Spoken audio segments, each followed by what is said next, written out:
Hello friends, welcome to Mohita Arts and Knowledge. இந்த வீடியோல தாயக்கட்டை எப்படி செய்யறதுன்னு பார்க்கலாம்.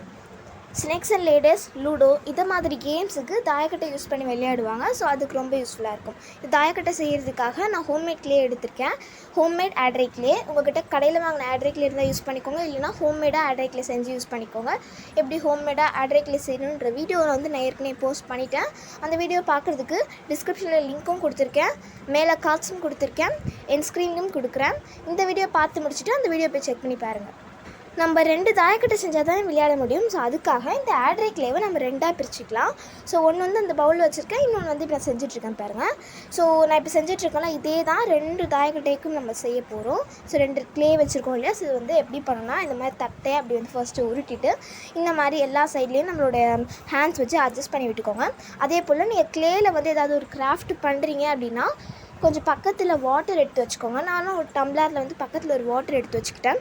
எதுக்காக வாட்டர் அப்படின்னா, நம்ம க்ளே ஏதாவது செய்கிறோம் அப்படின்னா அதில் வந்து லைட்டாக கீரல், ஏதாவது விரிசல் இந்த மாதிரி ஏதாவது இருக்கும். அந்த மாதிரி டைமில் லைட்டாக தண்ணியை வந்து நம்ம ஃபிங்கர்ஸில் வந்து டிப் பண்ணிவிட்டு அது தண்ணி தொட்டு அந்த க்ளேயை வந்து நம்ம லைட்டாக அப்படி தேய்ச்சி விட்டோம் அப்படின்னா அது சரியாயிடும்.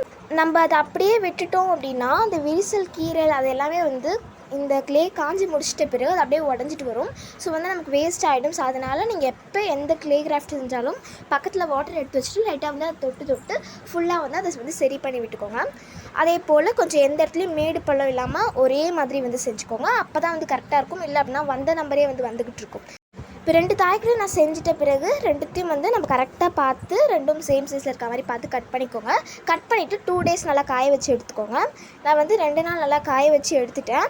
நம்ம ஆட்ரை க்ளே வந்து 2 நாள் காய வச்சு எடுத்துட்டோம் அப்படின்னா நல்லா வந்து அது கல் மாதிரி நல்லா ஸ்ட்ராங்காக ஆகிடும். ஸோ அதுக்கப்புறம் வந்து அது உடையிறதுக்கான சான்சஸ் வந்து ரொம்ப கம்மி தான்.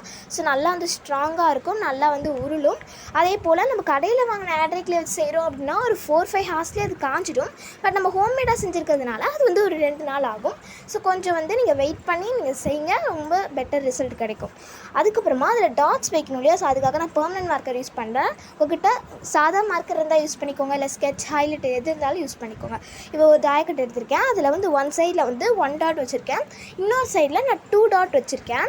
அதுக்கப்புறமா இன்னொரு சைடில் 3 டாட் வச்சுக்கணும். இன்னொரு சைடில் நம்ம டாட்டே வைக்கக்கூடாது. ஸோ இதை மாதிரி 2 தாயக்கட்டைக்கும் நான் வச்சுட்டு உங்கள்கிட்ட காமிக்கிறேன். இந்த 2 தாயக்கட்டையிலையும் நம்ம வந்து டாட்ஸ் வச்சாச்சு. அவ்வளோதான், நம்மளோட தாயக்கட்டை ரெடி ஆகிடுச்சு. அதே போல் நம்ம ஹோம்மேடாக செய்கிற இந்த தாயக்கட்டையில் ஒரு பெனிஃபிட் இருக்குது, ஒரு அட்வான்டேஜ்னு சொல்லலாம். கடையில் வாங்குறதை விட இது ஒரு பெட்டர் அப்படின்னு சொல்கிற மாதிரி இதில் ஒரு பெனிஃபிட் இருக்குது.